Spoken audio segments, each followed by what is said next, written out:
made by the Spanish that describes how the Aymara people in Bolivia, but of the south, in Potosi, they were conquered by women. First by these diplomats, but also later by Amazons. So yeah, there were Girl very power. strong women here. Yeah. And finally, well, and finally, if none of those things work, then the emperor will send the big army. And just like Persians, the army of the Incas was not. You didn't find only one ethnic group. It was the army of many nations, of all the lands they conquered. That's what. And after that, well, the Incas were like the Romans too, because they believed that divide and prevail. So if here they would find, I don't know, like a very organized people, they would take people from this region and send them, I don't know, to the north, and bring people from the north. That way, they would all. We have different cultures here, so it will be harder for them to, have something in common and challenge the power of the emperor. Uh, why the Incas collapsed? No, if you read some history, well, most history books, they say no, there was just a group of Spanish with their horses and better technology. That's why they. That's a big lie. Even with the technology the Spanish had, that we can say was more advanced, like gunfire. We're talking about the weapons back then. They were they were made to be used only twice, and to recharge it, you needed at least 30 minutes because you need to put the powder in, mix it. So it was worthless against. Let's imagine that Pizarro, the Spanish invader, arrived here with around 170 men and horses against an army of 7,000 angry Incas. He didn't have a chance. But how they were conquered? Well, the Spanish arrived to the coast of Peru 1528, already with the experience of war in Spain, because don't forget that they fought for their own independence against the Moors. They come with experience of the conquer of Mexico, so they already knew how local people used to think, and they were very lucky because by the time when they arrived, Huayna Capac, the emperor, uh, had some problems with his two oldest kids.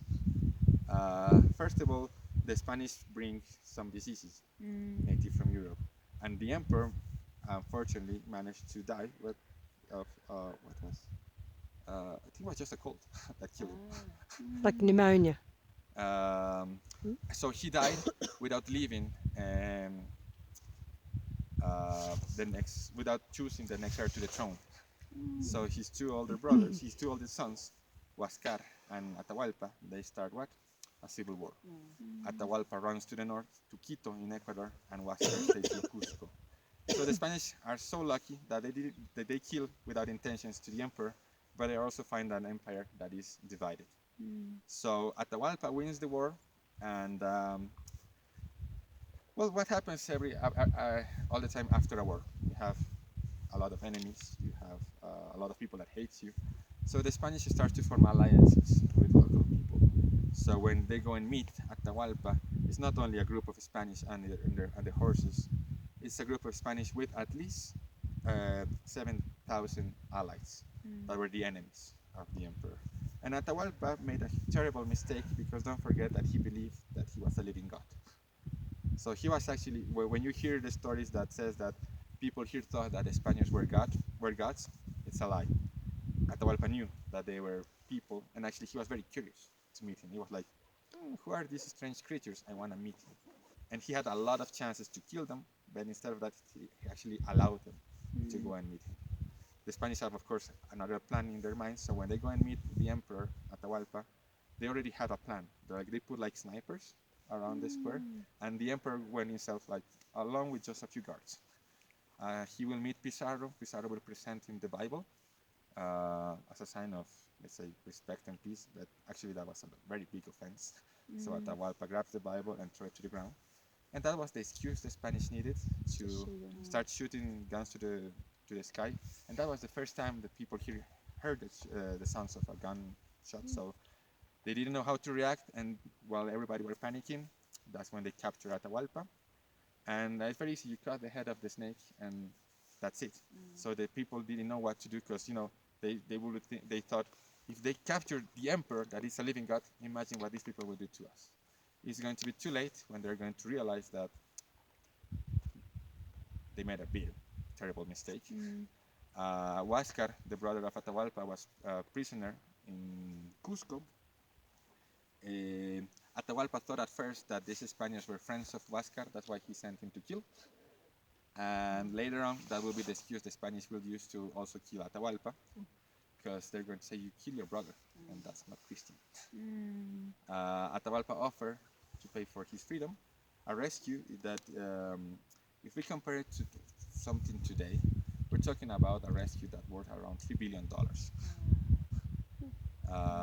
He gave them 2 rooms filled with gold and silver. Oh yeah. And that's what the Spanish needed to build. You know, Spain was the first world empire in our history, and it was thanks to all of this. Wow. Atahualpa finally realized that he made a terrible mistake, but it was already too late because he was already captured, and that gave time to the Spanish to bring more people. And eventually, the Spanish are going to sentence him to death. He only asked before he died to be buried with his ancestors, with a typical, Inca funeral. But the Spanish are not going to. Well, they're going to say yes, but eventually they're going to baptize him first, and then they're going to kill him. And then they're going to burn his body because you know that death for us doesn't exist. And the Incas, uh, they preserved the mummies of their authorities in the middle of the square in temples. That was also one of the reasons why we have the civil war, because Huáscar wanted to change that, because the people paid taxes for the mummies. Mummies had lands, money had people. So it was like obvious to think like, why should I pay tax for a dead person? Yeah. But anyway, according to some chronicles, the Spanish respected the body of only one emperor, Pachacutec. That was the grandfather of Atahualpa. But so far, we never found any signs of where he's buried. Um, so